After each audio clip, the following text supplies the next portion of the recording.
ഒരു budget preparation അത്ര ഒരു ടീച്ചറെ 6 ലക്ഷം പൊതുകടം 6 ലക്ഷം കോടിയുടെ പൊതുകടം കേരളത്തിലുണ്ടെന്ന് അദ്ദേഹം പറഞ്ഞില്ലേ?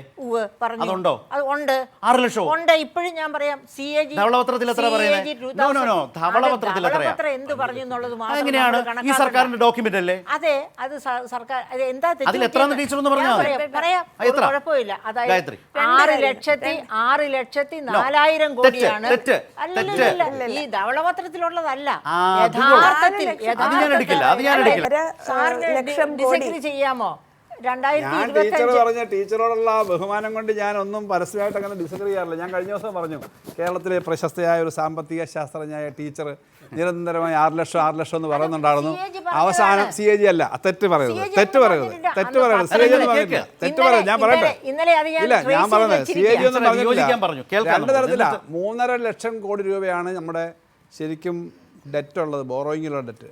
പൊതുക്കടം എന്ന് പറയുന്നത് including treasury balance is a commitment, it's not a borrowing, it's not a അല്ലേ, പേയബിൾ ആണ്. അതുകൊണ്ടാണ് ആ കടത്തിൽ തന്നെ ഈ രണ്ടും കൂടെ ചേരുമ്പോഴാണ് പബ്ലിക് ഡെറ്റും പബ്ലിക് അക്കൗണ്ടും. പബ്ലിക് ഡെറ്റാണ് ബോറോയിങ്, 3.5 ലക്ഷം കോടി വരും.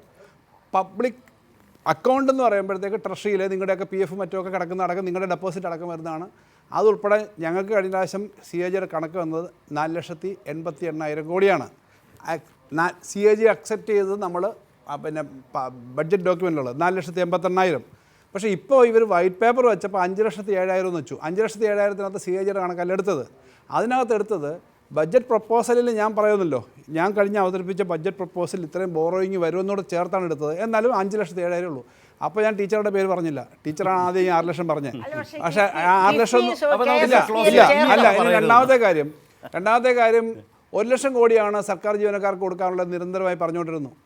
25,000 കോടി ഡേ ടു ഡേ നമ്മൾ സാധനം മേടിക്കുമല്ലോ, ഈ മരുന്ന് മറ്റൊക്കെ, ഇതെല്ലാം കൂടി ചേർത്ത് 1.25 ലക്ഷം കോടി കൊടുക്കാനുണ്ടെന്ന് പറഞ്ഞുകൊണ്ടിരുന്നത്. കണക്ക് വന്നപ്പോൾ 42,000 കോടിയേ ഉള്ളൂ.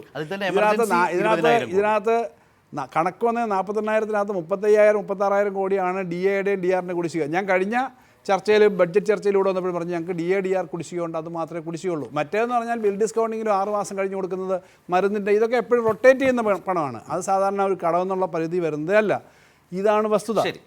ഇനി നമുക്ക് ഗായത്രി 52,364 കോടി രൂപ കടമെടുക്കുമെന്നാണ് 9 മാസത്തെ ബഡ്ജറ്റിനുള്ളിൽ പറഞ്ഞിരിക്കുന്നത്, ബഡ്ജറ്റിന് വേണ്ടിയിട്ട്. അപ്പോൾ ശരാശരി നോക്കിയാൽ 2.5 ലക്ഷം കോടി 5 വർഷത്തേക്ക് എന്ന് കാണാം, ഒരു ആവറേജ് എടുക്കുന്നതാണ്. അപ്പോൾ ആ കടം എന്ന് കേൾക്കുമ്പോൾ നമുക്കുണ്ടായിരുന്ന രക്തത്തിളപ്പ് ഈ കാര്യത്തിൽ നമുക്ക് ഒരുപാട് വിശദീകരണങ്ങൾക്ക് ആവശ്യമായി വരുന്നു എന്നതാണ്.